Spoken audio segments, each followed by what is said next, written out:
Ay, good morning sa lahat. Yan, dito sa ating vlog, magluluto tayo ng sarsyadong kamatis na may piniritong tilapia. Yan, maglagay tayo ng mantika, tapos painitin natin bago natin ilagay yung isda.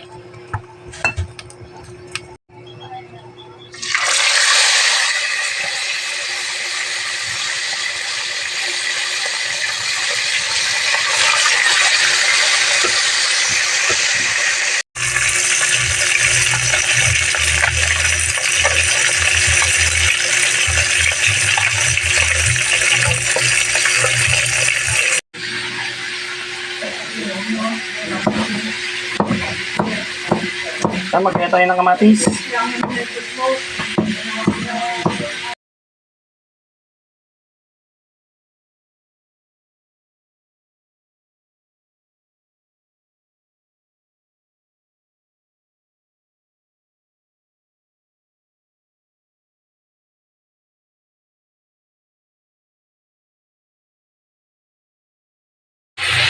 Yan, ginisita natin yung bawang, sibuyas at kamatis. Pinagsama-sama na po natin. Ayan, kita nyo naman ha.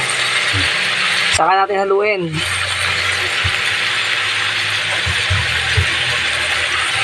Yan, lagyan natin asin. Haluin uli natin. At konting aji.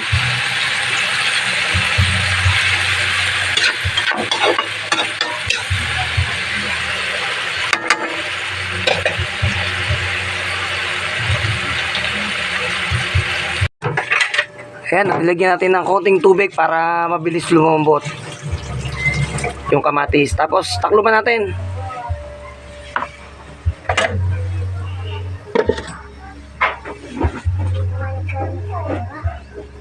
Kaya magbabalik po tayo. Kaya kumukulo na po, lagyan natin ng itlog ng manok.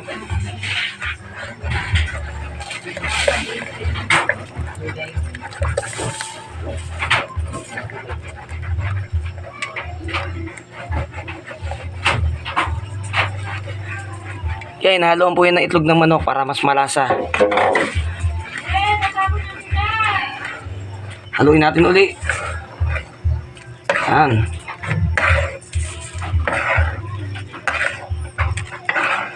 Yan ang sarsyadong kamatis na may halong itlog ng manok. Antayin natin kumulo. Ayan po, at nailagay na natin yung tilapia. Inihalo natin yung tilapia para mas malasa. Humalo yung lasa ng kamatis dun sa tilapia. Ayan po, tingnan nyo man.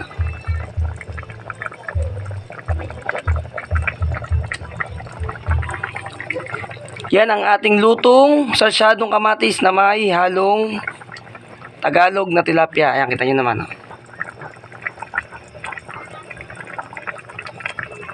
Yan, tapos na tayo sa ating pagluluto. Siyempre, titikman natin yung ating nilutong sarsyadong kamatis na may halong tilapia. Yan, ha.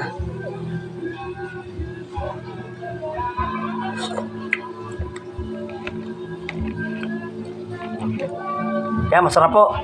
Tama lang yung tamis niya.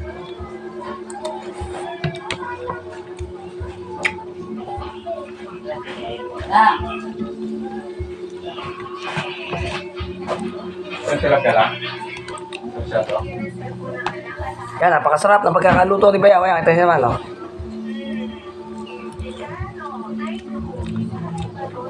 Manamis-namis po yung kamatis. Yan, salamat sa inyong pag-support at panonood sa ating munting channel. Thank you po. Hanggang dito lang tayo.